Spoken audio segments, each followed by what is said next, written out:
భక్తి టీవీ ప్రేక్షకులకు నమస్కారం. సాయి వాస్తు కార్యక్రమానికి స్వాగతం. ఈనాటి మన కార్యక్రమంలో మనతో పాటు ఉన్నారు ప్రముఖ వాస్తు నిపుణులు, వాస్తు విద్వాన్, వాస్తు సామ్రాట్, వాస్తు మహర్షి, వాస్తు విజయ పుస్తక గ్రంథకర్త డాక్టర్ ధనావత్ ఉషా నాయక్ గారితో పాటు వారి కుమారుడు భరత్ గారు, బీటెక్ సివిల్ ఇంజనీర్, అలాగే ఎంటెక్ కూడా, మరి చక్కటి ఆర్కిటెక్ట్ కూడా. మరి వాస్తుపరమైన ఎలాంటి దోషాలు అనిపిస్తున్నా, ఎలాంటి సందేహాలు కలిగినా స్క్రీన్ మీద కనిపించే లైవ్ నెంబర్స్ కి మీరు చక్కగా నోట్ చేసుకోండి. గురుగారితో మాట్లాడవచ్చు, లేదా గురుగారి కుమారులైన భరత్ గారు కూడా మీకు ఎప్పుడూ అందుబాటులోనే ఉంటారు. మరి ఎలాంటి సర్వీసెస్ కానీ, మీ ఇంటికి సంబంధించిన ప్లాన్స్ కానీ, ఇల్లు కట్టుకునే మీ ప్లాన్స్ కానీ, లేదంటే ఫ్లాట్ కి సంబంధించి, ప్లాట్స్ కి సంబంధించి ఎలాంటివి కావాలి అన్నా కానీ మీరు చక్కగా వాట్సాప్ చేయొచ్చు, లేదంటే పర్సనల్ గా కూడా కలవచ్చు. అలాగే మీ ఇటుక ఒక్కటి కూడా తీయకుండా చక్కగా అష్ట దిగ్బంధనం అనే బృహత్తర కార్యక్రమం ద్వారా మీ ఇంటికి చక్కటి రక్షణ కల్పించే కార్యక్రమమే మన సాయి వాస్తు కార్యక్రమం. మరి గురువు గారిని, అలాగే గురుగారి కుమారులైన భరత్ గారిని కలుసుకుందాం. నమస్కారం. సాయిరామ్. సాయిరామ్ గురుగారు. సాయిరామ్. సాయిరామ్ గురుగారు, ముందుగా ఒక కాలర్ సిద్ధంగా ఉన్నారు, చూద్దాము. హలో. ఓకే, కాల్ డ్రాప్ అయిపోయింది. ఇక భరత్ గారు, చాలా మందికి ఇల్లు కట్టుకోవాలనే కళ్ళలో ఉన్నప్పటికీ కూడా వాళ్ళ ఫైనాన్షియల్ స్టేటస్ ని బట్టి ఇల్లు తీసుకుంటూ ఉంటారు. అయితే డ్యూప్లెక్స్ హౌసెస్ విషయానికి వస్తే అసలు లోపల డోర్స్ కానీ, విండోస్ కానీ అసలు ఎలా ఉండాలి, వాళ్ళు ఎలా కట్టుకోవాలి? అలాగే ఇండిపెండెంట్ హౌసెస్ కానీ, డ్యూప్లెక్స్ హౌసెస్ కానీ ఇంటి ముందర ఎక్కువ స్పేస్ ని కూడా వదులుతూ ఉంటారు. ఆ స్పేస్ విషయంలో కూడా ఎలాంటి జాగ్రత్తలు తీసుకోవాలి వాళ్ళు? డూప్లెక్స్ హౌసెస్ కానీ, ఇండిపెండెన్స్ హౌసెస్ కానీ, ఎటువంటి ఇల్లు తీసుకున్నా సరేనండి, మనం ముందుగా లోపల డోర్స్, విండోస్ క్యాల్కులేషన్ అనేది చూస్తూ ఉంటాము. తెలుసో తెలియకో మనము ఆర్చెస్ని కూడా డోర్స్ని కూడా ఆర్చెస్ కింద మనం లెక్కించడం జరుగుతుంది. సరి సంఖ్యలో డోర్స్ వచ్చే విధంగా, అలాగే విండోస్ కూడా సరి సంఖ్యలో వచ్చే విధంగా పెట్టుకోవాలి ఎప్పుడైనా సరే.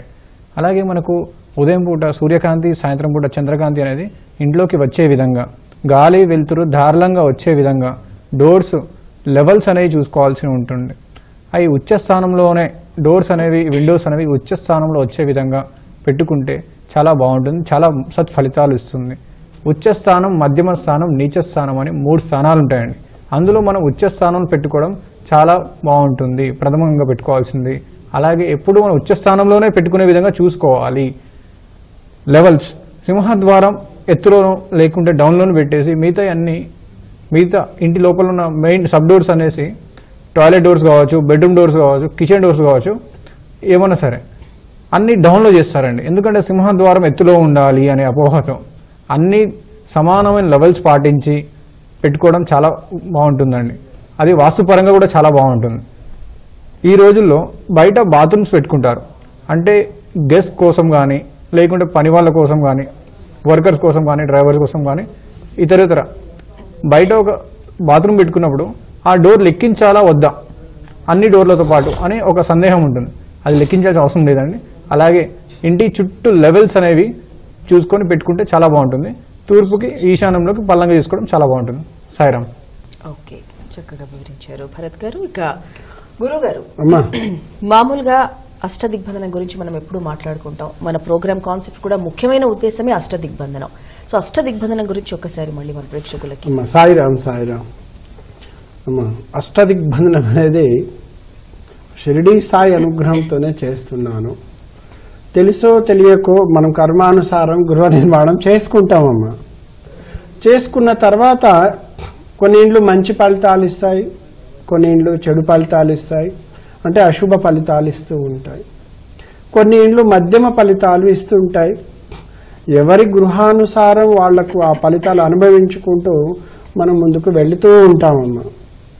కానీ ఇంకా కొంతమందికి అయితే ఒక రోదన, చాలా ఇల్లు కట్టిన తర్వాత భయంకరమైన బాధలు వస్తూ ఉంటాయి. అలాంటి భయంకరమైన బాధలు మీరు ఇబ్బంది పడకూడదు.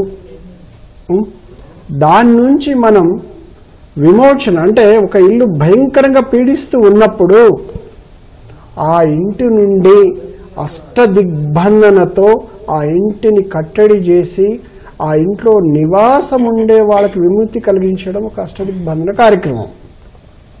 అయితే చూద్దామమ్మా, ఇప్పుడు మనం ఒక ఇల్లు నిర్మాణం చేసుకున్నాము. అయితే 2 సేమ్ ఇల్లు కట్టుకుంటారమ్మా, ఒక తూర్ ఫేసు, 2 అన్నదమ్ములు. కానీ ఒక ఇంట్లో వచ్చేసి కష్టాలు, ఇబ్బందులు ఉంటాయి, ఇంకొక అతను చాలా బాగుంటుంది. కానీ చూస్తే కొలతలు సేమ్ ఉంటాయి, డిజైన్ సేమ్ ఉంటుంది, స్థలము సేమ్ ఉంటుంది, సేమ్ ఈస్ట్ ఫేస్ ఉంటుంది, సేమ్ కలర్ ఉంటుంది. కానీ ఒక ఇల్లు అప్పుల పాలు చేస్తుంది, ఒక ఇల్లు సంపాదించి పెడుతుంది. ఏందంటారు? ఇంటి యొక్క ప్రభావం, అది ఇంటి యొక్క ప్రభావం. అందుకేనమ్మా ఎప్పుడైనా గృహ నిర్మాణం మనం చేసుకున్న తర్వాత మనకు కష్టాలు వస్తున్నాయి, ఈ గృహంలో ఇబ్బంది వస్తుంది, ఈ ఇంటిని అమ్మాయాలని ఆలోచన వస్తుంది అంటే ఆ ఇంట్లో వాస్తు దోషాలు ఎక్కువగా ఉన్నాయని అర్థం. మరి అమ్మేసి మళ్ళీ మనం ఏం చేస్తాం? మళ్ళీ ఇంకో దగ్గర కొనాలి, లేకుంటే ఎక్కడో మనం ఒక అద్దెకి మారాలి. అందుకని నేనేమంటాను అంటే మీరు ఇల్లు అమ్ముకోవాల్సిన అవసరము లేదు. భయంకరమైన దోషములు మీకు పీడిస్తున్నా నేనున్నానమ్మా. అష్టదిక్పాలకులని వాస్తు పురుషుడిని శాంతింప చేసి అష్టదిగ్బంధనతో వాస్తు దోషాన్ని కట్టడి చేసేస్తాము. ఎందుకంటేనమ్మా గృహం ఒక దేవాలయము.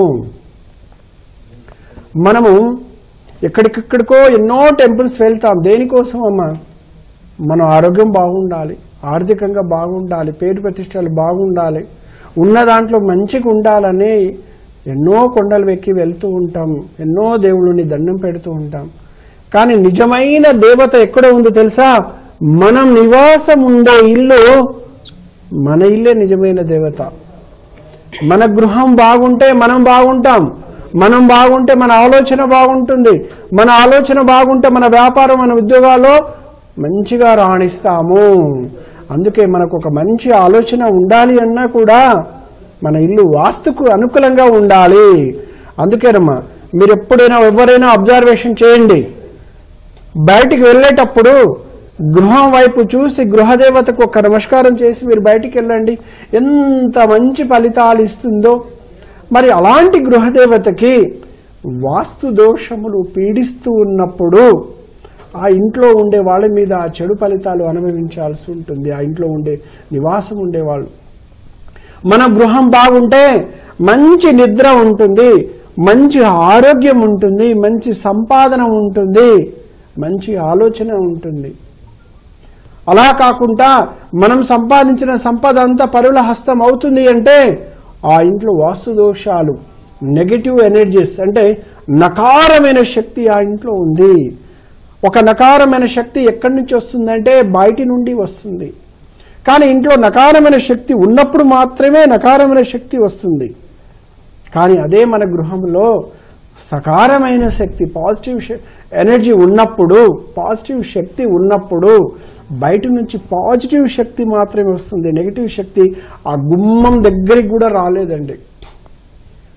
కానీ మనం ఒక నైరుతి మాస్టర్ బెడ్రూమ్ ఉంది, మంచి గాలి వెలుతురు ధారాళంగా ఉండాలని చెప్పేసి నీచ స్థానంలో, నైరుతి స్థానంలో పెద్ద విండో పెట్టేసామనుకోండి, అది రాక్షస స్థానం. అక్కడి నుంచి గాలి వెలుతురు అనేది ఇంట్లోకి ప్రవేశం ఉండకూడదు.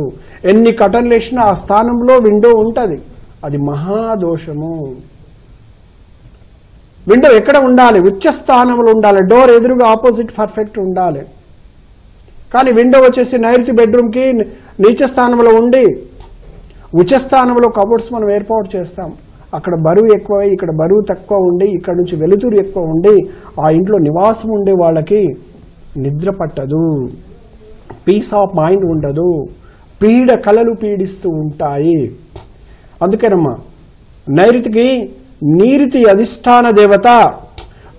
నీరుతి ఒక రాక్షసుడు, ఒక శవం అనే వాహనం మీద అక్కడ అధిష్టానమై ఉంటాడు ఆయన నైరుతిలో. ఆయనకి ఇష్టం ఏంటిదంటే నైరుతిలో పడక గది అంటే చాలా ఇష్టం.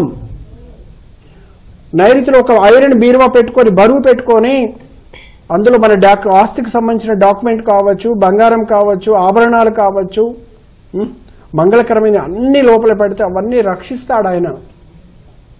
కానీ అలా కాకుండా అక్కడ నైరుతిలో ఒక బాత్రూమ్ ఇచ్చేసామనుకోండి, ఒక వాష్రూమ్ ఇచ్చేసామంటే అక్కడ తడి ఉంటుంది. ఆయనకు తడి ఉండడం వలన తన అధిష్టమే కూర్చొని ఆయన శవం వాహనం మీద కూర్చుంటాడు, ఇరిటేషన్ ఉంటుంది. ఆయనని మనల్ని నిద్రపోనీయడు. జీవితం ఎంత ఇబ్బంది పెడతాడు అంటే అనారోగ్య సమస్యలు, ఆలోచన లేకపోవడం, యాక్సిడెంట్లు, బయటికి వెళ్తే బైక్ నుంచి పడిపోవడము, చిన్న దెబ్బకు కూడా పెద్ద ఖర్చు. ఎందుకు అంటే బరువైన స్థానము వాష్రూమ్స్ ఉండడం వలన. చూడండి, మన ఇల్లంతా వాస్తు బాగుంది మనం అనుకుంటాం, కానీ పర్ఫెక్ట్ మాస్టర్ బెడ్రూమ్లో నైరుతి ఎట్టి పరిస్థితులు కూడా వాష్రూమ్స్ నిర్మాణం చేసుకోకూడదు. ఎందుకు చేసుకోకూడదు అంటే అష్టదిక్పాలకులైన నైరుతి, అక్కడ నీరుతి అనే రాక్షసుడు శవం అనే వాహనం మీద ఆయన కూర్చొని ఉంటాడు. ఆయనకు ఆ ఇరిటేషన్ ఉండకూడదనే ఉద్దేశంతో అక్కడ వాష్రూమ్స్ ఉండొద్దంటాను. ఆయనకి బరువు అంటే ఇష్టము, లోహం అంటే ఇష్టం, ధనగారం అంటే ఇష్టం, ధాన్యగారం అంటే ఇష్టం. నైరుతిలో రాహు ఉంటాడు. నీరుతి రాహు ఇద్దరు బలమైన శక్తివంతులు, మహా ధైర్యాన్ని ప్రసాదించేవాళ్ళు, మన డబ్బుని ఆస్తిని రక్షణ అంటే మనకు కాపాడేవాళ్ళు. కానీ వాళ్ళ స్థానంలో వాష్రూమ్స్ కానీ పూజ గది కానీ ఉన్నప్పుడు భయంకరమైన చెడు ఫలితాలు, ఎప్పుడు భయం భయం భయం అనిపిస్తూ ఉంటుంది. ఎవరికైనా మీరు ఆలోచన చేయండి, ఒక గృహంలో భయం పడుతున్నాము అంటే నైరుతిలో కొన్ని కంటికి కనపడని వాస్తు దోషాలు ఉన్నాయి. ఆ ఇంట్లో 90 డిగ్రీ లేకపోవడం కావచ్చు, మనం ఏర్పాటు చేసుకున్న ఆ ఇంట్లో బీరువా వేరే ప్లేస్లో ఉండొచ్చు, పడక గది సక్రమంగా ఉండకపోవచ్చు, మనం వేసుకున్న పడక కూడా సక్రమంగా ఉండకపోవచ్చు. ఇలాంటి అనేకమైన దోషములు, లేదంటే నైరుతిలో బయట గేటు కానీ, నైరుతి పల్లం కానీ, అదే నైరుతి రోడ్డు దక్షిణానికి పల్లం ఉండడం కానీ, పశ్చిమానికి పల్లం ఉండడం కానీ ఉన్నప్పుడు వాళ్ళకి ఎప్పుడు భయం భయం, ఏ టైంలో ఏ ప్రమాదం సంభవిస్తుందో ఈ శరీరం చెప్పేస్తుంది. ఎందుకు అంటే ఈ విశాలమైన విశ్వంలో ఏ ప్రాణికి లేని ఆలోచన శక్తి ఒక మానవుడికి మాత్రమే ఉన్నది. కానీ మన నిద్రించే స్థానం పర్ఫెక్ట్గా ఉంటే రేపు జరగబోయేది కూడా మనం తెలుసుకోవచ్చు. చూడండి, అంత మేధాశక్తి ఉన్న ప్రాణి మనిషి అన్నమాట. కానీ నిద్రపోయే స్థానము పర్ఫెక్ట్గా ఉంటే మనకు ఆరోగ్యము బాగుంటుంది, ధనము బాగుంటుంది, కీర్తి, పేరు, ప్రతిష్టలు అన్నీ వస్తాయండి. చిన్న చిన్న ఛాలెంజెస్ అందరికీ వస్తాయండి, వాటికి లెక్క చేయాల్సిన అవసరం లేదు. కానీ నిత్యం భయం భయం భయం ఉంటే మాత్రం నైరుతి దోషాలు మీకు వెంటాడుతున్నాయి. అందుకని కుటుంబంలో ఎవరికైనా ఒక చిన్న దెబ్బ, కాలికి ఒక దెబ్బ తగిలితే ఏదో ఒక 1000-2000 అవుతుంది అనుకుంటే 1,00,000 రూపాయలు అయినాయి అంటే ఎస్ నేను చెప్తాను, మీ ఇంట్లో నైరుతిలో కొన్ని దోషాలు ఉన్నాయి. అందుకేనమ్మా అష్టదిక్పాలకుల్లో ఏ దోషమున్నా మీరు ఇబ్బంది పడకండి. ఎందుకంటే మనం అందంగా ఇంటీరియర్తో అన్ని రెడీ చేసుకొని ఉంటాము. అవన్నీ కూలగొట్టి మార్పులు చేసి అందరికీ సాధ్యం కాదు. ఇప్పుడు అపార్ట్మెంట్ కల్చర్లో ఒక లెవెల్లో అంటే ఒక 10 బిల్డింగ్స్ ఉంటాయి, ఒక క్రమం అనేది ఉంటుంది విండోస్కి, కానీ మనకు నెగిటివ్ ఫలితాలు ఉంటాయి. ఒక ఇండివిజువల్ హౌస్లో మనం పలకొట్టి చేసుకుంటాం. చేసుకున్న తర్వాత వాస్తు సవరణలు చేశామండి, చేసిన తర్వాత మాకు మంచి ఫలితాలు లేవు, వాస్తు మీద నమ్మకం లేని చెప్పిన వాళ్ళు చాలా మంది ఉన్నారు. అలాంటి గృహంలో కూడా నేను వెళ్ళి అష్టదిగ్బంధన చేయడం జరిగినది. అదేవిధంగా నైరుతికి ఆపోజిట్ కార్నర్ ఏంటిదంటే ఈశాన్యం అండి. ఈశాన్యానికి అధిపతి ఈశ్వరుడు. కాలం తన చేతిలో ఉంటుంది, ఈశ్వరుడి చేతిలో. అందుకే ఆయనకు కాలభైరుడు అని కూడా పేరు వచ్చింది. కాలాన్ని లెక్కించే శక్తి ఆయనకు ఉంటుంది. ఒక స్థలానికి కాలానికి సంబంధం ఉన్నది. మనం కొనుగోలు చేసే స్థలము ఈశ్వర స్థానం పర్ఫెక్ట్ గా ఉండాలి. కనీసము ఒక బఠానీ గింజ పరిమాణం ఈశాన్యం పెరిగి ఉండాలి. కానీ ఈశాన్యం తగ్గి ఉంటే మనము కాలము మనకు ఎన్ని కష్టాలను ఇస్తుందో తెలుసు. ఈశాన్యం తగ్గిన లోపం ఉన్న వాళ్ళకి తెలుసు. అందుకని ఎప్పుడైనా కూడా ఈశాన్యం పల్లమునడం ఈశ్వర అనుగ్రహం అని మనం చెప్తూ ఉంటాము. కానీ డిజైన్ చేసేటప్పుడు పడమర ఫేస్ ఉన్నవాడు ఎక్కువ ఇండలో నేను చూస్తున్నాను, ఈశాన్యంలో పూజ గది పెట్టేస్తున్నారు. దాని వలన ఈశాన్యం మూత పడుతున్నది. ఈశ్వర స్థానం అని చెప్పేసి పూజ చేసుకుంటే మంచి ఫలితాలు వస్తాయని అనుకుంటున్నాం, కానీ మన ఇంట్లో అనారోగ్య సమస్యలు మొదలవుతాయి. ఈశాన్యంలో వాస్తు పురుషుడు తల ఉంటుంది, నైరుతిలో ఆయన పాదములు ఉంటాయి, మనకు వాయువు ఆగ్నేయ భాగంలో ఆయన చేతులు ఉంటాయి. ఆయన అలా నిద్రించి ఉంటాడు. ఎవరైతే ఈశాన్యం మూతపడుతుంటుందో అనారోగ్య సమస్యలు, భయంకరమైన కిడ్నీల సమస్యలు వస్తూ ఉంటాయి. అదేవిధంగా ఈశాన్యం, పూర్తి ఈశాన్యంలో కొంతమంది స్టెప్టిక్ ట్యాంక్ పెట్టేస్తారు. పూర్తి ఈశాన్యంలో అంటే ఇంటి ఈశాన్యం నుండి మన ప్రాకార ఈశాన్యం అంటే ప్రహరీ ఈశాన్యానికి తాడు బట్టి ఒక దారం బట్టి లాగినప్పుడు అక్కడ ఒక సంపు ఏర్పాటు చేసుకుంటాం. ఆ సంపుకు పోటు అనేది వస్తుంది. అంటే వాస్తు పురుషుడు ఈ గొంతు మీద సంపు వేసేస్తుంటాం మనము. ఏదైనా ఈశాన్యం వైపు పెట్టుకోమన్నారు కానీ పూర్తి ఈశాన్యంలో పెట్టుకోమని ఎక్కడ ఎవరు సలహా ఇవ్వలేదు. ఈశాన్యం వైపు గేటు పెట్టుకోమన్నాము కానీ పూర్తి ఈశాన్యంలో గేటు పెట్టమని ఎక్కడ చెప్పలేదు. ఎందుకంటే కొన్ని తూర్పు హౌస్ ఉన్నప్పుడు మెయిన్ డోర్ ఎదురుగా ఒక గేటు ఉంటుంది, ఈశాన్యంలో ఒక గేటు ఉంటుంది. మెయిన్ డోర్ ఎదురుగా చిన్న గేటు ఉంటుంది, ఉచ్చస్థానంలో పెద్ద గేటు ఉంటుంది. వాస్తుశాస్త్ర నియమము. కానీ అక్కడ కార్నర్ మూల లేకుండా ఈశాన్యంలోనే పూర్తి ఫిల్లర్ వేసేస్తారు. పూర్తి ఈశాన్యంలో ఎట్టి పరిస్థితులు కూడా ఫిల్లర్ వేయకూడదు. కాలమ్స్ అన్ని కూడా ఫిల్లర్లు, ఇంటికి సంబంధించిన కాలంలో కూడా ఎక్కడ కూడా క్రమము తప్పకూడదు. క్రమము తప్పిందంటే వాస్తు దోషాలు పీడించడం స్టార్ట్ చేస్తాయి. అదేవిధంగా నేను చూశాను, ఎందుకు కిడ్నీ పేషెంట్లు ఎందుకు ఎక్కువ పర్సంటేజ్ ఎక్కడి నుంచి వస్తున్నారు ఏంటిదని నా పరిజ్ఞానం మేరకు ఒక 25 సంవత్సరాలుగా వాస్తు వృత్తిలో ఉండి వాళ్ళ గృహాలని మేము పరిశీలించడం జరుగుతుంది. వాస్తుకు పిలిచినప్పుడు అక్కడ చూస్తే ఈ మధ్య కాలంలో ఒక ఇల్లు చూశాను. పోయి లోపల మెజర్మెంట్ క్రాస్ కొలత వేస్తే ఈశాన్యం 6 ఇంచులు 3 ఇంచులు తగ్గి ఉంటుంది క్రాస్ కొలత. వాళ్ళ ఇంట్లో చూస్తే 2-3 కిడ్నీకి సంబంధించిన వ్యాధులతో బాధపడుకుంటూ తన సంపాదించిన సంపద అంతా వెళ్తుంటాడు. ఈశాన్యం ఈశ్వర స్థానం. మనకు సిరి సంపదలు ఇచ్చేది ఈశ్వరుడే. తన కాడ ఏమీ లేకుండా సర్వం మనకే ఇస్తాడు. కానీ ఈశాన్యం తగ్గడం వలన సంపదలన్నీ పోతాయి, అనారోగ్య సమస్యలు వస్తాయి. ఈశాన్యం మూతపడడం ప్రతి ఒక్కరికంటే తూర్పు ఈశాన్యం కానీ ఉత్తర ఈశాన్యం తప్పనిసరిగా ఓపెన్ ఉండాలి, డబల్ డోర్లు పెట్టుకోవాలి.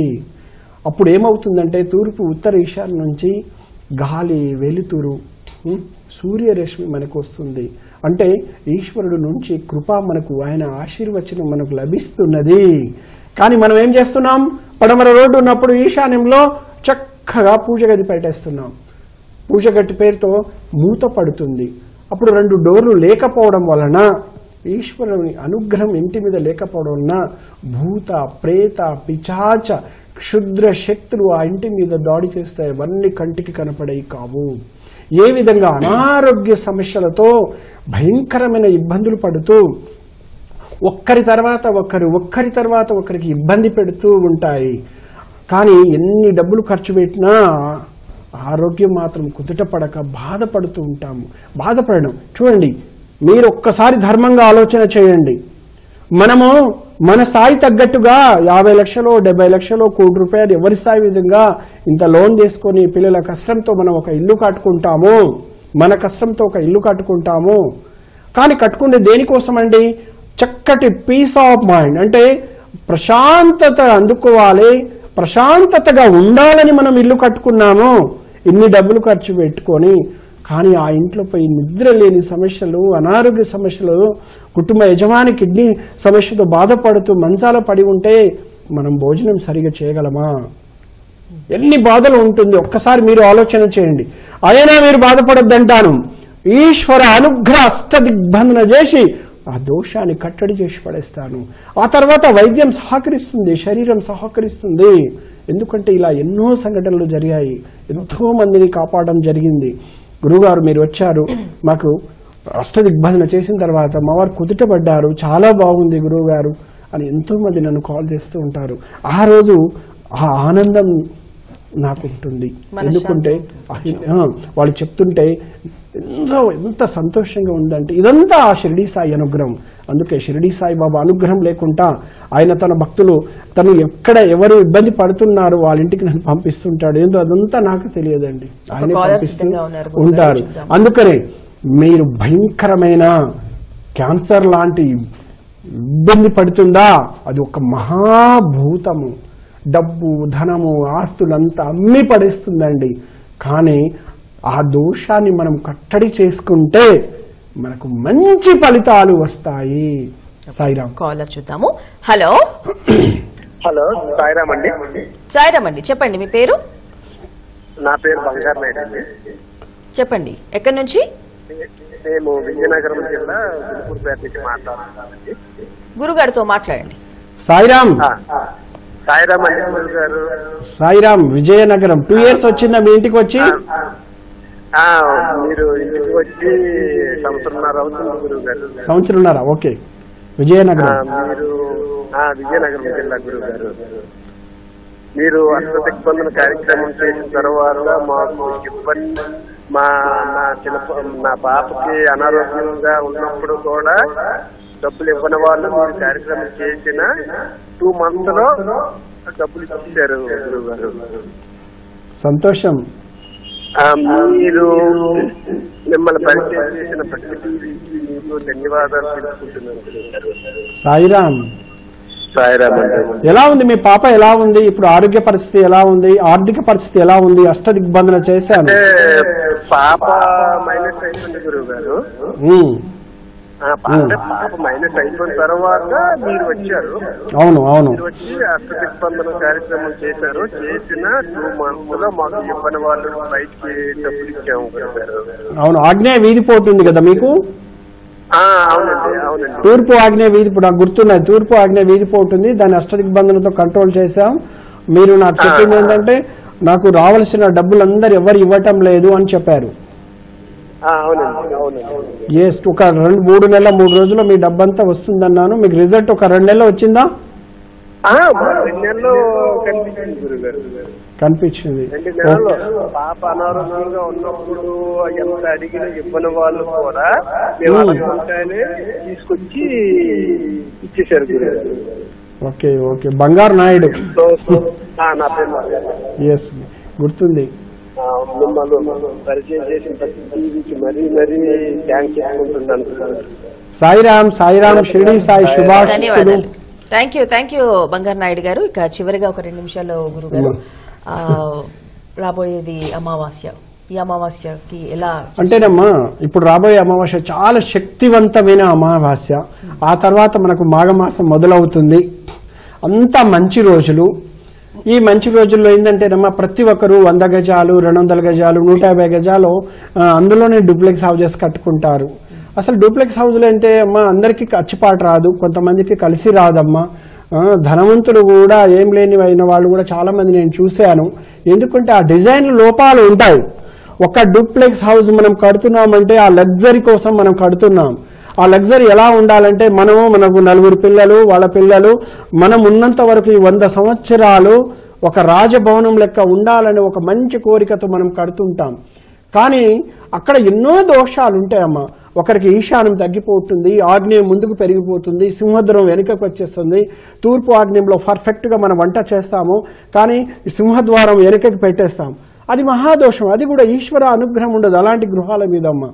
అందుకని ఈ అమావాస్యకి ఏంటంటేనమ్మా, అష్టదిగ్బంధన 3 రోజుల ముందు నుండి భయంకరమైన అంటే దోషములను కూడా కట్టడి చేసే శక్తి ఉంటుంది. ఆ సమయం కూడా కలిసి రావాలమ్మా. భయంకరమైన ఆర్థిక సమస్యలు, అనారోగ్య సమస్యలతో బాధపడుతూ ఆర్థిక పరమైన బాధపడుతూ ఉన్న వాళ్ళకి, అదేవిధంగా వీధి పోట్లమ్మా. ఇందాక బంగారు నాయుడు గారు కాల్ చేశారు. 2 years బ్యాక్ నేను వెళ్ళడం జరిగిందమ్మా. ఆయనకు ఆగ్నేయ వీధి పోటుంది. అదేంటంటే ఒళ్ళు ఇల్లు గుల్ల చేసేస్తుందమ్మా. వాళ్ళకు ఆర్థిక పరంగా ఏంటంటే హాస్పిటల్కి వాళ్ళ అమ్మాయికి బాగలేక చాలా డబ్బులంతా పెట్టేశారు. కొంత భూమి అవి అమ్మేస్తే ఆ డబ్బులంతా ప్రజల దగ్గర ఉన్నది. వాళ్ళు ఎవరు ఇవ్వట్లేదు. ఆ టైంలో నేను హైదరాబాద్ టు విజయనగరం టూర్ ఉండేది. వాళ్ళ ఇంటికి వెళ్ళి అష్టదిగ్బంధనం చేసి ఆ వీధి ఆగ్నేయ వీధి పోటీని కంట్రోల్ చేశాను. కానీ ఆయన చెప్తే నాకు చాలా బాగుందని చెప్తున్నారు. ఎందుకంటేనమ్మా, ఎవరైనా కూడా ఎలాంటి భయంకరమైన దోషములు ఉన్నా వాటిని కట్టడి చేసే అవకాశం ఉన్నది. పెద్ద పెద్ద విల్లా కావచ్చు, డూప్లెక్స్ కావచ్చు, మీకు సమస్య ఏదైనా ఉండొచ్చుండి. ఆర్థికపరమైన సమస్యలు కానీ, ఈఎంఐ కట్టుకోలేని సమస్యలు కానీ, ఇంట్లో రకరకాల సమస్యలు వస్తాయండి. ఆర్థిక సమస్యలు కావచ్చు, బయట జాబ్లో సమస్యలు కావచ్చు, ప్రమోషన్ లేక సమస్యలు కావచ్చు, పిల్లల విడాకులు కావచ్చు, లేదంటే ఎంత ప్రయత్నం చేసినా కూడా శుభకార్యాలు మా ఇంట్లో జరగటం లేదు, దగ్గరికి వచ్చి వెళ్తున్నాయి. కానీ నరఘోష, నరపీడ, శత్రుపీడలు ఆ ఇంట్లో మీద వంట అంటే ఇంటి మీద ఉన్నప్పుడు శుభకార్యాలు దగ్గరికి వచ్చి మళ్ళీ రిటర్న్ వెళ్ళిపోతాయమ్మా. అంటే శత్రు దోషాలు ఈ కంటికి కనపడకుండా పనిచేస్తూ ఉంటాయమ్మా. అందుకనే ఈ అమావాస్య చాలా పవర్ఫుల్. అదేవిధంగా రాబోయే మంచి రోజులు వచ్చేసాయి. ప్రతి ఒక్కరు కూడా వాస్తు ప్రకారం నిర్మాణం చేసుకోవాలి. పిల్ల పాపలతో అందరూ బాగుండాలి, ఆర్థికంగా బాగుండాలి. మా ఆఫీస్ నుండి అన్ని డిజైన్స్ ఇస్తాను నేను. మీరు ఇబ్బంది పడాల్సిన అవసరం లేదు. ప్రతి దోషాన్ని కూడా అష్టదిగ్బంధనతో కంట్రోల్ చేస్తాను. చాలా చక్కగా సాయిరామ్. వివరించారు. ఇక రాబోయే అమావాస్య గురించి ప్రతి ఒక్కరు కూడా ఎంతో ఆలోచిస్తూ ఉంటారు. ఇల్లు కట్టే విషయంలో మరి ఎలాంటి జాగ్రత్తలు తీసుకోవాలి, కొత్త ఇల్లు కట్టే వారికి ఎలాంటి ప్లాన్స్ కావాలన్నా కానీ సాయి వాస్తుని మీరు చక్కగా కన్సల్ట్ చేయొచ్చు. స్క్రీన్ మీద కనిపించే నంబర్స్ చక్కగా నోట్ చేసుకోండి. గురుగారిని అలాగే గురుగారి కుమారుడైన భరత్ గారిని మీరు పర్సనల్ గా కాంటాక్ట్ అవ్వచ్చు. సాయిరామ్ గురుగారు. సాయిరామ్. సాయిరామ్. ఇక వీక్షించారుగా, ఇది ఈనాటి సాయి వాస్తు కార్యక్రమం. మరో కార్యక్రమంలో మళ్ళీ కలుసుకుందాం. నమస్కారం. సాయి వాస్తు వాస్తు విజయం గ్రంథ రచయిత Vasturatna doctor Dhanavath Usha Nayak. House number 3-185/43, Ravinder Nagar, Miryalaguda, Nalgonda జిల్లా 508207. Mobile number 9989227911, 9346493534. Email ID vastuvijayam@gmail.com.